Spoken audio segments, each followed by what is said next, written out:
Hello everyone, welcome. आज की class में हम लोग डिस्कस करेंगे उन फैक्टर्स के बारे में जो कि सेविंग्स को अफेक्ट करते हैं। लास्ट क्लास में हम लोगों ने डिस्कस कर लिया है वो तमाम फैक्टर्स जो कि कंजम्पशन को अफेक्ट करते हैं और किस तरह से अफेक्ट करते हैं, हमने ये भी डिस्कस किया था point wise.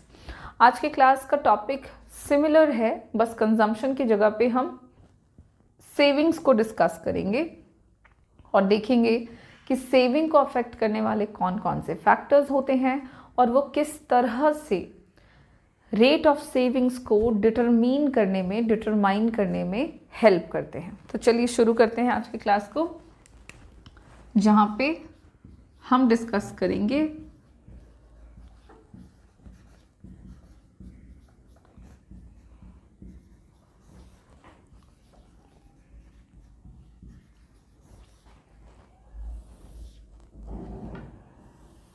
Factors affecting savings. तो सेविंग को अफेक्ट करने वाले फैक्टर्स की जब हम बात करते हैं तो जो सबसे पहला फैक्टर है वो है हमारा इनकम। सबसे पहला फैक्टर है इनकम।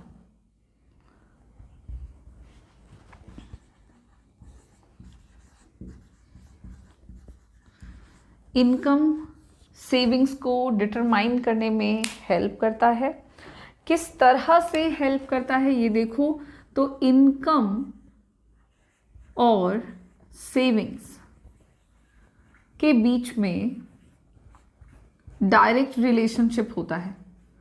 अब डायरेक्ट रिलेशनशिप का मतलब क्या हुआ, तो जैसे जैसे इनकम इंक्रीज करेगा उसके रिस्पॉन्ड में जो सेविंग होगा वो भी इंक्रीज होता जाएगा। ऑन दी अदर हैंड जैसे जैसे इनकम डिक्रीज करता है सेविंग्स जो होता है वो भी डिक्रीज करता जाता है। तो इनकम और सेविंग्स जो होते हैं वो एक दूसरे के साथ डायरेक्टली रिलेटेड होते हैं। हम लोगों ने लास्ट क्लास में जब सेविंग फंक्शन हम डिस्कस कर रहे थे तब हम लोगों ने देखा था कि किस तरह से किसी भी इंडिविजुअल का इनकम, या फिर हम यहाँ पे मैक्रो इकोनॉमिक्स में बात करेंगे तो नेशनल इनकम जो है वो ओवरऑल रेट ऑफ सेविंग्स को डिटरमाइन करता है। और हमने देखा था टेबल के फॉर्म में, ग्राफ के फॉर्म में, कि जैसे जैसे इनकम जो है वो बढ़ता जाता है ठीक उसी तरह से जो सेविंग्स है हमारा वो भी क्या होता है, इंक्रीज करता चला जाता है। तो इनकम सबसे पहला और सबसे इम्पॉर्टेंट फैक्टर है जो कि लेवल ऑफ सेविंग्स को या रेट ऑफ सेविंग्स को in the overall economy affect करता है। और किस तरह से अफेक्ट करता है, तो डायरेक्टली अफेक्ट करता है। ठीक उसी तरह से नेक्स्ट फैक्टर है हमारा फॉरसाइट।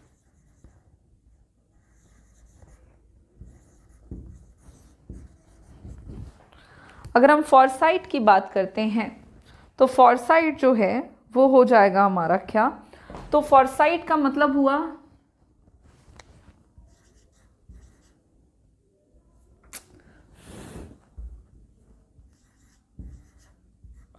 फॉरसाइट का मतलब होता है हिंदी में दूरदर्शिता। अभी दूरदर्शिता मतलब क्या, तो अगर व्यक्ति जो है या कोई भी देश में जो भी ग्रुप है या सेक्टर है, अगर फॉरसाइटनेस ज़्यादा होगी, मतलब फ्यूचर के बारे में वो ज़्यादा सोचते होंगे, तो उस केस में सेविंग्स जो होगा वो अधिक होगा। लोग फॉरसाइटनेस के हिसाब से सेविंग्स को बढ़ाते या घटाते हैं। जिन व्यक्तियों में फॉरसाइटनेस जो है वो अधिक होती है तो उन व्यक्तियों के द्वारा जो रेट ऑफ सेविंग्स है वो भी हाई होता है। तो फॉरसाइटनेस जो है वो एक इम्पॉर्टेंट फैक्टर है जो किसी भी देश में लेवल ऑफ सेविंग्स को, रेट ऑफ सेविंग्स को डिटरमाइन करने में हेल्प करता है। अगला फैक्टर है नेचर। जब हम नेचर की बात कर रहे हैं तो नेचर में हम दो तरह के नेचर में किसी भी व्यक्ति को कैटेगराइज करेंगे। अगर सेक्टर में जितने लोग हैं वो किस तरह के हैं, तो वो माइजर हैं। सपोज कीजिए कि लोग जो हैं वो कंजूस हैं। एक तो लोग कंजूस हो सकते हैं, माइजर हो सकते हैं, या दूसरे हो सकते हैं स्प्लेंड्रिथ, मतलब कहने का हो गया जो व्यक्ति ज़रूरत से ज़्यादा ही खर्च करते हों।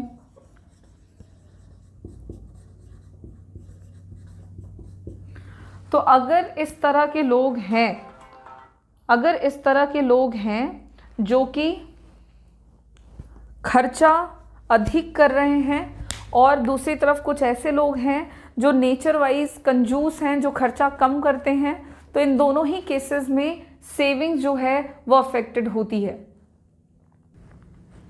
तो अगर लोग जो हैं वो अलग अलग नेचर के होते हैं तो सेविंग्स जो है वो अफेक्टेड होती है। माइजर का मतलब हो गया कंजूस। अगर व्यक्ति बाय नेचर कंजूस है तो वो सेविंग्स ज़्यादा करेंगे, कंजम्पशन क्योंकि वो कम कर रहे हैं, क्योंकि वो नेचर वाइज कंजूस है, तो उस केस में सेविंग जो होगा वो अधिक होगा। वहीं दूसरी तरफ अगर लोग जो हैं वो स्पेंडिथ्रिफ्ट नेचर के हैं, जहाँ पे खर्चीले, जिनको हिंदी में कहेंगे खर्चीले किस्म के हैं, तो उस केस में सेविंग्स जो है वो कम होगा, क्योंकि ऐसे लोगों के द्वारा कंजम्पशन एक्सपेंडिचर ज़्यादा होता है। तो क्योंकि ये सेविंग्स कम करेंगे तो इससे ओवरऑल इकोनॉमी में जो सेविंग का लेवल होगा वो घटेगा। तो देश में रह रहे लोगों के नेचर पर भी जो सेविंग्स का रेट है वो डिपेंड करता है। कंजूस किस्म के लोग ज़्यादा सेविंग्स करते हैं, वहीं दूसरी तरफ खर्चीले किस्म के लोग कम से कम सेविंग करते हैं due to increase their consumption. तो ये एक नेचर ऑफ द कंज्यूमर या नेचर ऑफ द पर्सन जो है वो भी एक इम्पॉर्टेंट फैक्टर है जो सेविंग्स को अफेक्ट करता है। ठीक उसी तरह से एक और इम्पॉर्टेंट फैक्टर है सेविंग को अफेक्ट करने वाला, दैट इज विलिंगनेस। अगर हम विलिंगनेस की बात करते हैं तो ये भी एक इम्पॉर्टेंट फैक्टर है जो सेविंग को अफेक्ट करता है। किस तरह से अफेक्ट करता है ये जानने वाली बात है। तो विलिंगनेस मतलब हो गया कि आपकी मर्जी है सेव करने की या नहीं है। तो दो बात ही हो सकती है, एक तो कि a person is willing to save, मतलब सेव करना चाहता है, और दूसरा है कि a person is not willing to save, save करना नहीं चाहता है। तो सेविंग करना चाहे अगर, तो इस केस में सेविंग जो है वो होगा ज़्यादा, तो सेविंग्स अधिक होगा इफ़ अ सोसाइटी और a sector is willing to save, save करने की इच्छा है अगर, तो सेविंग्स जो है वो हाई होगा। और वहीं पे दूसरी तरफ अगर व्यक्ति की इच्छा नहीं है सेव करने की, a person is not willing to save, save करना नहीं चाहते हैं, तो फिर उस कंडीशन में जो सेविंग्स का रेट होगा ओवरऑल वो क्या होगा, कम होगा, क्योंकि सेव करना चाहता ही नहीं है बंदा, तो उस कंडीशन में सेविंग्स जो है वो कम होगा। तो कुछ इस तरह से जो विलिंगनेस है वो प्रभावित करती है rate of savings in the economy को, कि जो जितने सेक्टर्स हैं इकोनॉमी के, स्पेशली हाउस होल्ड सेक्टर, उनके द्वारा अगर सेविंग करने की इच्छा की जाएगी तो सेविंग अधिक, नहीं की जाएगी तो सेविंग कम होगा या नहीं होगा, नो सेविंग्स। नेक्स्ट फैक्टर जो अफेक्ट करता है सेविंग्स को, that is power and Prestige. Power and Prestige जो है ये भी एक इम्पॉर्टेंट फैक्टर है जो कि सेविंग को अफेक्ट करता है। किस तरह से ये अफेक्ट करता है ये बात आप समझेंगे। तो for getting power and Prestige, जो लोग होते हैं वो ज़्यादा से ज़्यादा अमाउंट में धन संपत्ति जो है वो जमा करते हैं। देखो ये वाला जो पॉइंट है पावर एंड प्रेस्टीज, इसको दो तरह से आप समझ सकते हो कि ये सेविंग्स को दो तरह से अफेक्ट करता है। अगर कोई व्यक्ति पावर और मतलब पावर मतलब हो गई शक्ति, और प्रेस्टीज मतलब हो गया समाज में जो इज्जत है, जो रुतबा है, अगर कोई व्यक्ति बनाना चाहता है पावर या प्रेस्टीज, उसको पाना चाहता है, उस केस में वो व्यक्ति सेविंग्स को ज़्यादा करेगा, सेविंग्स बढ़ाएगा, क्योंकि जितना ज़्यादा वेल्थ होगा व्यक्ति का, जो पावर है, उनकी जो इज्जत है वो उतनी ही अधिक होगी। वहीं दूसरी तरफ अगर व्यक्ति के पास, ये एक कंडीशन हुआ। सेकेंड केस में अगर मैं आपको बताऊं, this is the first case of power and Prestige, how they affect the rate of savings. तो अगर कोई इसको पाना चाहता है तो सेविंग ज़्यादा करेगा, लेकिन अगर सेकेंड कंडीशन में किसी के पास पावर एंड प्रेस्टीज है ऑलरेडी, तो फिर उस केस में क्या? तो अगर पावर एंड प्रेस्टीज है तो फिर उस कंडीशन में जो व्यक्ति है वो क्या करते हैं, तो सेविंग्स कम होगा उनका। और कैसे सेविंग्स कम होगा? तो क्योंकि समाज के इज्जतदार इंसान हैं, उनको अपनी इज्जत, अपने पावर को बनाए रखना है, जिसकी वजह से उनको ज़्यादा एक्सपेंसेस करने पड़ेंगे, खर्च उनको ज़्यादा करना पड़ेगा।